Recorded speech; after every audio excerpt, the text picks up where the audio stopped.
Hello, this is Rev Don Lewis, and welcome to another week of Living the Wiccan Life. This week, I bring you my report from the 14th Annual Fellowship of Isis Goddess Festival, held in Chicago on the 15th of September, 2 weeks ago. I was very pleased to be able to attend and enjoyed myself immensely, as I always do, and I brought back several very interesting interviews.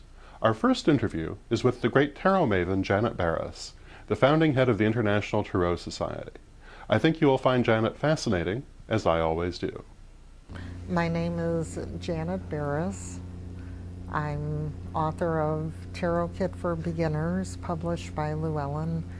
I'm past president and founding mother of the International Tarot Society that went on from 1997 to 2003. And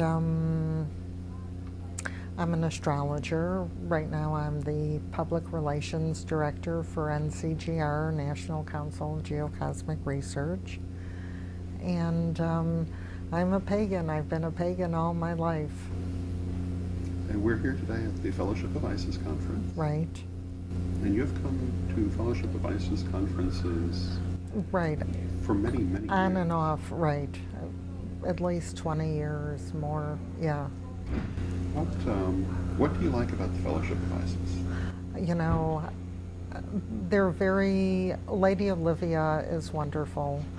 The people are very friendly, and it's a nice community and very non-judgmental. So, yeah, I like all those things. You mentioned the World Tarot Congress. Uh-huh. For those who don't know what the World Tarot Congress was, it was a gigantic tarot congress. Right, right. And you put a great deal of work into these. Right. And I guess what I want to ask you, what did you learn dealing with all those tarot people?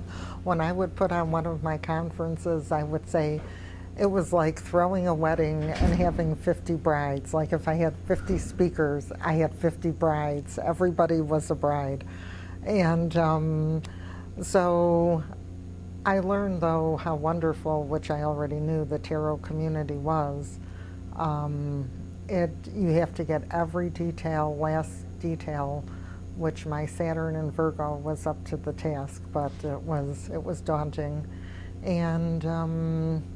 And how very nice people were, you know, so. But once you actually got to the convention, you couldn't tell all the work that went into it unless you knew. Right, years. And that's the mark of a really well-run event. Thank you, yes. You have, your book has just been reissued, I believe, as part of a package. Correct. That book was years in the making. It was revised and self-printed twice, and Llewellyn bought it, and then I revised it again. So but I guess it's selling very well, so that's cool. And what is the title? Tarot Kit for Beginners, and I have the book in there. And the book is called Your Guide to the Tarot. So. And you have one of the more extensive tarot collections in the world. I do, that's true. Almost 1,400 different decks, absolutely. Although some of them are divination decks as opposed to tarot decks, but you know, I can't keep up with it. You know, Lo Scarabeo in Italy, those people came to our conference, the last one. They come out with so many decks. I mean, I haven't caught up with the Elves deck and the Magician's deck, and they've just come out with like 10 new decks. And who can keep up with it all? And who can afford it all? But I do. I remember meeting Eden Gray at your conference. Yes. And she made a comment about not being completely at ease with the proliferation of different kinds of tarot Right, with the psychological. Eden always believed in predictive, right. And that motivates me to ask you, after your many years, despite your youth, your many years as a tarot reader, right. What do you Don't think let this young most? skin deceive you, yes. Well, I think first of all, tarot's become really popular, which I think people used to have to hide if they did tarot. Really, it was considered not so good. So the whole PR thing has changed, which is great. And but I remember Eden Gray being on a panel, and Brian Williams, may he rest in peace, was there. And Brian had done a lot of decks. One of his was the Angel Tarot. And Eden Gray, standing there, who was like 97 years old at the time, she said, I don't know why people make up all these other decks like an angel deck. She like insulted Brian without, but he didn't care. Nobody cared because it was Eden Gray, But she said, but so, and plus the proliferation, everybody has a deck. People are self-publishing. People are, I mean, there are a million decks out there for anything, which is good and, not so good, I guess. Pardon me. Years ago, you had a bookstore. Yes. Light of the Moon bookstore. Right. Which, of course, is gone today. Right. As are most of the bookstores that were in the Chicago area then. I can't get over it, yeah. Do you,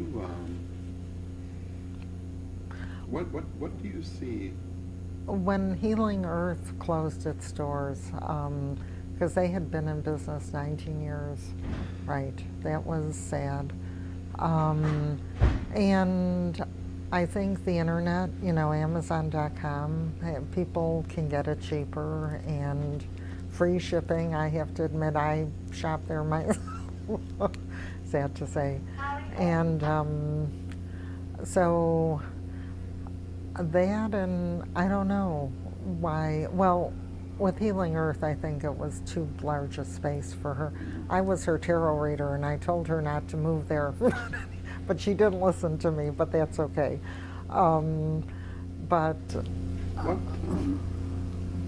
Just as you've seen a lot of changes in the tarot community, you've seen a lot of changes in the pagan community. Right. Including the fact that there are far fewer real-time bookstores today. Right. What do you think are the most significant changes, and what do you think our community most needs? I would love Ed Hubbard to move back to Chicago and put on another leadership conference. You hear me, Ed? Well, that's very interesting, because you were this very strong backer of the Chicago Pagan Leadership Conferences. Right. And they were great, and it really brought everybody together. And so we need somebody. I mean, in Chicago, pagans never get along with each other. Pagans on the south side don't get along with pagans on the north side. And it's even true in the astrology community.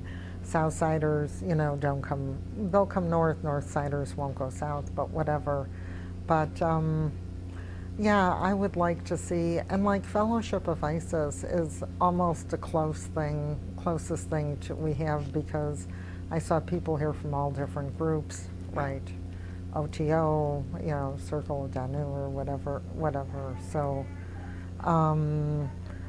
yeah, so we need somebody who would just organize something, and I actually don't have the energy right now myself, but, I may do that in the future, but, yeah.